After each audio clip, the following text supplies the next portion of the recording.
আলহামদুলিল্লাহ, সমস্ত প্রশংসা আল্লাহ তাআলার জন্য, যিনি আমাদের এই মজলিসে বসার জন্য তৌফিক এনায়েত করেছেন।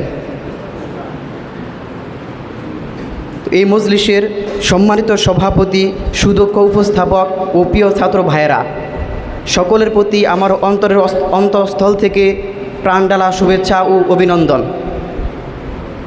সম্মানিত উপস্থিতি, আমাকে বিষয়বস্তু দেওয়া হয়েছে কওমি মাদ্রাসার অবদান। যদি আমরা কওমি মাদ্রাসার অবদান এই শব্দটুকু জেহেনে নিয়ে চিন্তা করি, তাহলে দেখা যাবে যে এই পর্যন্ত কতগুলো অবদান আমাদের চোখে ভেসে ওঠে, কতগুলো দেখা যাবে।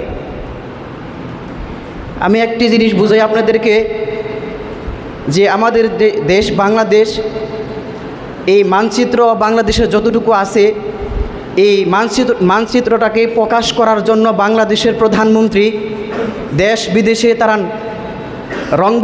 রং বেরঙের খেলাধুলা প্রকাশ করে থাকেন। বাংলাদেশকে প্রকাশ করার জন্য রং বেরঙের খেলাধুলা প্রকাশ করে থাকেন, যেমন ক্রিকেট খেলা, ফুটবল খেলা, আরও রং বেরঙের খেলা রয়েছে। তো এই সকল খেলার উদ্দেশ্য হলো বাংলাদেশকে পুরা বিশ্বের বুকে উপস্থাপন করার জন্য, পরিচিতি লাভ করার জন্য। আমি একটা জিনিস বুঝাতে চাইতেছি আপনাদেরকে, যে আমাদের বাংলাদেশে কওমি নামক একটি মাদ্রাসা আছে, যে মাদ্রাসা থেকে প্রতি রমজানে সারা বিশ্বের বুকে যতগুলা রাষ্ট্র আছে, মুসলিম রাষ্ট্র, প্রত্যেক রাষ্ট্রের সাথে একটি প্রতিযোগিতা দেওয়া হয়। যে প্রতিযোগিতা হলো কোরআনুল কারীমের প্রতিযোগিতা। আপনারা বলতে পারবেন কি, এই কোরআনুল কারীমের প্রতিযোগিতা যত প্রচার প্রসার করছে বাংলাদেশকে ক্রিকেট খেলা, ফুটবল খেলা প্রকাশ করেছে এতটুকু? না, প্রকাশ করা নাই মনে হয়। তো কওমি মাদ্রাসার অবদান, কওমি মাদ্রাসা থেকে যে সভ্যতা সৃষ্টি হয়, এই সভ্যতা অতি উত্তম সভ্যতা। আমেরিকার এক নিউজে জানা গেছে যে আমেরিকায় প্রতি ৭৩ সেকেন্ডে আমেরিকার দেশের মেয়েরা যৌন হয়রানিতে শিকার হয়। আমেরিকার যে দেশগুলো আছে, যে সভ্যতার দাবিদার, তারাও এই কথাগুলো ভুলিয়ে বেড়ায় যে আমরা সভ্যতার দাবিদার।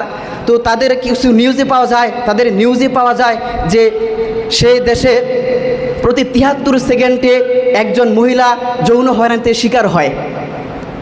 শুধু তাই নয়, ওই দেশের আরেক নিউজে পাওয়া গেছে, যে নিউজের ভিতরে বলা হয়েছে যে আমেরিকার শতকরা 48 জন নারী প্রথম সন্তান হয় জারজ তথা হারামজাদা। অতি সত্বর এই হারামজাদার হার 50% পেরিয়ে যাবে। তো তারা বলে সভ্যতার দাবিদার। আপনারা চিন্তা করে দেখেন, এই বাংলার জমিনে কওমি মাদ্রাসা নামক থাকার কারণে এই বাংলাদেশের তাদের মতো সভ্যতা আমাদের দেশে নেই, ঠিক কি না? তো তাদের মতো আমাদের সভ্যতা এই দেশে নেই, তাদের চেয়ে উত্তম সভ্যতা আমাদের দেশে। তো আমাদের কওমি মাদ্রাসা, বাংলার জমিনে যে বুদ্ধিজীবীরা রয়েছে, এই কওমি মাদ্রাসাকে যারা হটাই দিতে চায়, ধ্বংসাৎ করতে চায়, ধূলিসাৎ করতে চায়, তাদের জেনে রাখা উচিত, যদি বাংলার জমিন থেকে কওমি মাদ্রাসাকে হটাইয়া দেওয়া হয়, তাদের জেনে রাখা উচিত এই দেশের ভিতরে ইলম আমল কোনো জিনিস থাকবে না। এই দেশের বুক থেকে ইলম আমল উঠে যাবে।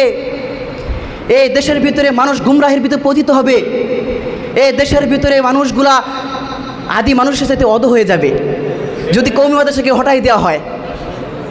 যারা কওমি মাদ্রাসাকে ধূলিসাৎ করতে চায়, তাদের জেনে রাখা উচিত, এই বাংলার জমিন থেকে যদি কওমি মাদ্রাসাকে হটাই দেওয়া হয়, তাহলে আমেরিকার এই ছোটোখাটো প্যান্ট পরার মতো বাংলাদেশ হয়ে যাবে।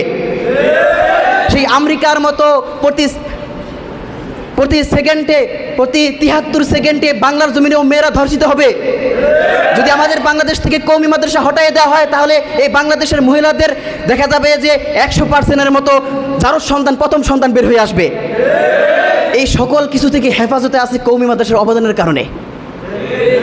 এই সকল কিছু থেকে আমরা বাংলাদেশে এত শান্তিতে আছি কওমি মাদ্রাসার অবদানের কারণে।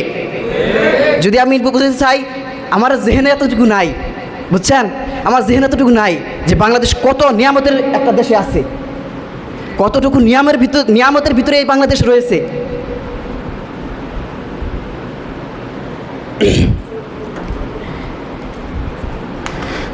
শুধু তাই নয়, দেশের স্বাধীনতা ও সার্বভৌমত্ব রক্ষায় এবং যে কোনো সাম্রাজ্যবাদী আগ্রাসনের মোকাবেলা তাদের অগ্রণী ভূমিকা সূর্যের মতো উজ্জ্বল এই বাংলাদেশের বা পুরা পৃথিবীর কওমি মাদ্রাসার অবদানে। ব্রিটিশ সাম্রাজ্যবাদীদের বিরুদ্ধে দুর্বার গণ আন্দোলন মূলত উলামায়ে কেরাম গণই তুলেছিলেন, এই কওমি মাদ্রাসার উলামা কেরাম। দেশের স্বাধীনতা তাদের অবদান কোনো অংশে কম নয়। মোট কথা, মুক্তিকামী মানুষের প্রয়োজনে এমন কোনো ডাক নেই এবং এমন কোনো ক্ষেত্র নেই যেখানে নেতৃত্বের উজ্জ্বল স্বাক্ষর রাখেনি দারুল উলুম দেওবন্দের শাখা প্রশাখা এই কওমি মাদ্রাসা। প্রিয় উপস্থিতি, বিশ্বব্যাপী ইহুদি, খ্রিস্টান ও সাম্রাজ্যবাদী শক্তি ইসলাম ও মুসলমানদের ধ্বংস করতে একজোট হয়েছে। যেরকমভাবে রসুল সাল্লাল্লাহু আলাইহি সাল্লাম এরশাদ করেছেন, ইউশিকুল উমামু আন তাদাআ আলাইকুম কামা তাদা আল আকালাতু ইলা কসআতিহা। রসুল সাল্লাল্লাহু আলাইহি সাল্লাম এরশাদ করেন, সেই দিন খুব দ্রুত আসবে যেই দিন কাফের মুশরিকরা তোমাদের মোকাবেলা করতে, তোমাদের আক্রমণ করতে একে অপরকে ডাকাডাকি করে একজোট হবে।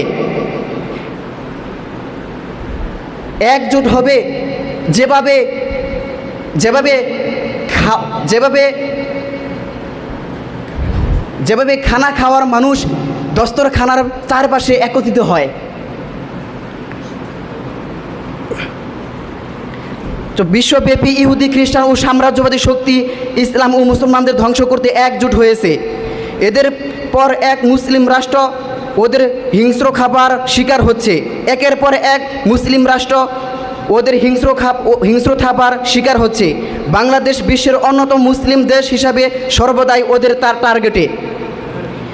সাম্রাজ্যবাদীরা ভালো করে জানে, যতদিন কওমি মাদ্রাসায় ওলামায়ে কেরাম এ দেশে থাকবে আর যতদিন কওমি মাদ্রাসা টিকে থাকবে ততদিন এ দেশে তাদের শিকড় গড়তে পারবে না, সফল হতে পারবে না তাদের কোনো ষড়যন্ত্র। ইসলামী মূল্যবোধকে ধ্বংস করাও সম্ভব হবে না কিছুতেই। কেননা তারা জানে এসব আল্লাহওয়ালা তাদের রুহানি শক্তি বলে যে কোনো ষড়যন্ত্র শুরু হওয়ার আগেই গন্ধ পেয়ে যায়। আর এ দেশের ধর্মপ্রাণ জনগণ তাদের সঙ্গে থাকার কারণে তারা বাতিলের যে কোনো ষড়যন্ত্রের বিরুদ্ধে রুখে দাঁড়ান।